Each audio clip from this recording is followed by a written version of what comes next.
அனைவருக்கும் வணக்கம். நாம் திருமூலநாயனார் பாடியருளிய திருமந்திரத்திலே 7ஆம் தந்திரத்திலே அமைந்த இனிமையான ஞானப்பாடல்களை பார்த்து கொண்டிருக்கிறோம். மற்றவர்களுக்கு உதவி செய்வது நல்லது. தானம் மிகச்சிறந்தது. அதிலும் பசிப்பிணியை போக்கக்கூடிய அன்னதானம் என்பது மிக மிக உயர்ந்தது. இதை புரிந்திருந்த காரணத்தால் திரு அருட்பிரகாச வள்ளலார் பசித்தவர்கள் புசிக்கும்படியாக அன்னச்சத்திரங்களை உருவாக்கினார். இன்றளவும் திரு அருட்பிரகாச வள்ளலாரால் உருவாக்கப்பட்ட சத்திய தர்மசாலையின் கிளைகள் தமிழகமெங்கும் பரவி கிடக்கின்றன. பசி வந்தவர்கள் மதியம் ஒருவேளை மாத்திரம் வயிறார உண்பதற்கு ஏற்பாடு செய்யப்பட்டிருக்கிறது. அணையாத அடுப்பு இன்னமும் எரிந்து கொண்டேதான் இருக்கிறது. மனிதன் வயிற்றிலே எரிந்து கொண்டிருக்கக்கூடிய பசி என்கிற நெருப்பை தணிப்பதற்கு அடுப்பிலே சமைக்கப்பட்ட உணவு அருமருந்தாக மாறி அமைகிறது. 1000 அந்தணர்களுக்கு நீ கொடுக்கக்கூடிய தானத்தை காட்டிலும் உண்மையான தத்துவ ஞானி யோகி ஒருவருக்கு கொடுக்கக்கூடிய ஒருவேளை உணவு என்பது மிகப்பெரிய பேற்றை தரும் என்கிற கருத்துக்களை கடந்த பதிவிலே நாம் பார்த்த திருமந்திர பாடல் மூலமாக புரிந்து கொண்டோம். இன்றைய பதிவிலே அதை தொடர்ந்து பல அறிவுரைகளை திருமூலநாயனார் சொல்லும்படியாக நாம் கேட்க இருக்கிறோம். 6 எதும் வேள்வி அருமறை நூலவர் கூறிடும் அந்தனர் கோடிப்பேர் உண்பதில் நீரிடும் தொண்டர் நினைவின் பயனிலை பேரனில் ஓர் பிடி பேரது ஆமே. இந்த உலகிலே ஆனந்தமயமாக வாழ வேண்டும் என்றே எல்லா உயிர்களும் விரும்புகின்றன. மனிதர்களுடைய ஏழ்மையையும் குழப்பத்தையும் அறியாமையும் புரிந்து கொண்டு சில கூட்டத்தார் வயிறு வளர்த்து வருகிறார்கள். உண்மையானவர்களும் இருக்கிறார்கள்.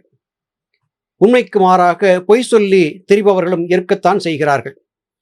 இப்படி பொய் சொல்லி உண்மையான ஞானத்தையும் தத்துவத்தையும் புரிந்திருக்காதவர்களிலே ஒரு 1000 பேரை அல்லது கோடி பேரை கொண்டு வந்து அவர்களுக்கு வயிறார உணவு கொடுத்து பொன்னும் பொருளும் கொடுத்து அவர்களுக்கு பாத பூசை செய்தாலும் கூட கிடைக்காத ஒரு மகத்தான பேரு உண்மையான பக்தியோடு சிவனடியாராக வாழ்ந்திருந்து வெந்நீரு காயாத தலையினராய் தூய திருநாமத்தை உச்சரிக்கக்கூடிய உணர்வினராய் எம்பெருமான் ஈசனிடத்திலே தன்னை முழுமையாக சரணாகதி செய்து கொண்டு விட்ட ஒரு தவயோகிக்கு ஒரு கைப்பிடி உணவை கொடுப்பது ஒரு கோடி பேருக்கு உணவு கொடுப்பதை காட்டிலும் புண்ணியமானது என்று திருமூலர் குறிப்பிடுகிறார். எத்தனை அழகாக சொல்லுகிறார் பாருங்கள். சாது சம்ரக்ஷணா, சாதுக்களை யோகிகளை பேணுவது என்பது மகத்தான புண்ணிய காரியம். யோக வாழ்க்கை வாழ்ந்திருக்கக்கூடியவர்கள் உலகியலாளர்களைப் போல பெரிதாக உழைத்து சம்பாதிக்க முடியாத நிலையிலே இருப்பார்கள். அப்படிப்பட்டவர்களை தேடிச் சென்று அவர்கள் மனம் மகிழும்படியாக அவர்களுக்கு உணவும் உடையும் கொடுத்து உபசரிப்பது மிக மிகச் சிறந்த புண்ணியம் என்று திருமூலர் குறிப்பிடுகிறார். இங்கே ஒரு கேள்வி வருகிறது. அப்படியென்றால் பாவம் செய்தவர்களும் கூட யோகிகளுக்கு உணவை கொடுத்து தங்கள் பாவத்தை போக்கிக் கொண்டு விட முடியுமே, திரும்ப திரும்ப அவர்கள் பாவம் செய்வார்களே என்கிற வினா எழும்புவது வாடிக்கை. யோகிகள் அப்படி அல்ல. அத்தனை சுலபத்திலே எவர் கொடுக்கும் உணவையும் வாங்கி உண்டு விட மாட்டார்கள். உணவு கொண்டு தருபவனின் தராதரத்தை சீர்தூக்கி பார்ப்பார்கள். இவனிடத்திலே வாங்கி உண்ணலாமா வேண்டாமா என்பதையும் அவர்கள் சீர்தூக்கி பார்த்து ஆராய்ந்தே அதன் பிறகு உணவு உண்பது வழக்கம். அந்நாட்களிலே மதிய வேளையிலே தூய சாதுக்கள் நம் வீட்டுக்கு உணவருந்த வரமாட்டார்களா என்று எதிர்பார்த்து இல்லறவாசிகள் காத்திருப்பார்கள். யாராவது ஒரு துறவி அவர்கள் இல்லம் தேடி வந்து உணவு வேண்டும் என்று கேட்கும்போது மிகுந்த ஆனந்தத்தோடு அவர்களை உபசரித்து உணவு கொடுப்பதை வழக்கமாக கொண்டிருந்தார்கள். இவை எப்போது நடந்தன என்று கேட்டால் சங்க காலமாக இருக்கலாம் என்று சொல்லத்தான் தோன்றும். அன்றைய மனிதர்களுக்குள்ளே இருந்த அந்த அடிப்படை புரிதல் இன்றைய மனிதர்களுக்கு இல்லை. பரதகண்டத்திலே, குறிப்பாக தமிழகத்திலே சித்த மருத்துவம் என்கிற ஒரு மருத்துவம் எப்படி மக்களிடையே பிரபலமாயிற்று என்று சிந்தித்து பார்த்தால் இந்த உண்மை தெள்ளென விளங்கும். சாதுக்கள் மகான்கள் தங்களுக்கு பசி வந்த போது இல்லறவாசிகளை சந்தித்து உணவு பெற்று உண்டார்கள். வெறுமனே உணவை பெற்று செல்லாமல் அதற்கு பிரதிபலனாக அவர்களுக்கு மருத்துவ குறிப்புகளை சொல்லிக் கொடுத்தார்கள். இது காரணமாகவே தமிழகத்திலே சித்த மருத்துவம் என்கிற மருத்துவம் தலை நிமிர்ந்து வாழ்ந்து கொண்டிருக்கிறது. யோகிகள் கருணை மிக்கவர்கள். எவரிடத்திலிருந்தும் எதையும் இலவசமாக பெற்றுவிடுவதில்லை. பெற்றாலும் பிரதியாக எதையாவது கொடுத்து விடுவது என்பது வழக்கம். எனவே ஞானிகள் மகான்களுடைய சொற்களை கேட்டு நடப்பது நமக்கு பயன் தரும் என்பது கருத்தாகும். ஏறு உடையாய் இறைவா எம்பிரான் என்று நீர் இடுவார் அடியார் நிகழ் தேவர்கள். 6 அணி செஞ்சடை அண்ணல் இவர் என்று வேறு அணிவார்க்கு வினையில்லை தானே. தேவர்கள், முனிவர்கள், ரிஷிகள், கந்தர்வர்கள், யோகிகள் சிவ ஆலயத்திலே அல்லது சிவனுடைய திருக்கையிலே வாழ்ந்திருக்கக்கூடியவர்கள், இப்படி பல புண்ணிய ஆத்மாக்கள் இருக்கின்றன என்று நம் முன்னோர்கள் சொல்லி கேட்டிருக்கிறோம். ஏறு என்று அழைக்கப்படக்கூடிய ரிஷப வாகனத்திலே ஆரோகணித்திருக்கக்கூடிய எம்பெருமான் ஈசன் தன்னை நம்பி தன்னை வணங்கி தன்னைப் போலவே வெண்ணீற்றை உடல் முழுவதும் பூசிக்கொண்டிருக்கக்கூடிய அடியார்களை தேவர்களுக்கு நிகரான ஆற்றல் பெறும்படியாக ஆசி வழங்கவும் அவர்களுக்கு ஞான கருத்துக்களை சொல்லிக் கொடுக்கவும் ஆனந்தமாக உடன்பட காத்திருக்கிறார். தன் உடலிலே வெண்ணீற்றை மாத்திரம் பூசி இருக்கவில்லை, தன் சிரத்திலே கங்கை என்கிற நதியையும் சூடியிருக்கிறார். எம்பெருமான் ஈசனுடைய சிரத்திலே இருந்து இடைவிடாது வழிந்து கொண்டிருக்கும் கங்கை என்கிற நீர் பூதளத்திலே வாழ்ந்திருக்கும் சகல சீவராசிகளுக்கும் பொதுவானதாக, அவைகளை உய்விக்கக்கூடியதாக பொழிந்து கொண்டே இருக்கிறது. அப்படிப்பட்ட எம்பெருமான் ஈசனுடைய சிந்தனையை மனத்தகத்தே சுமந்து உண்மையான பக்தி பூண்டிருக்கக்கூடிய ஒரு யோக சாதகனுக்கு ஆத்ம பிரகாசம் அதிகரிப்பதற்கும் பிறவித்தலை நீங்குவதற்கும் தேவையான அமிர்தத்தை வழங்க ஈசன் எப்போதும் தயங்கியதே இல்லை என்பது கருத்து. சீர்நந்தி கொண்டு திருமுகமாய்விட்ட பேர்நந்தி என்னும் பிறங்கு சடையானே நான் நொந்து நொந்து வருமளவும் சொல்ல பேர்நந்தி என்னும் பிதற்று ஒழியேனே.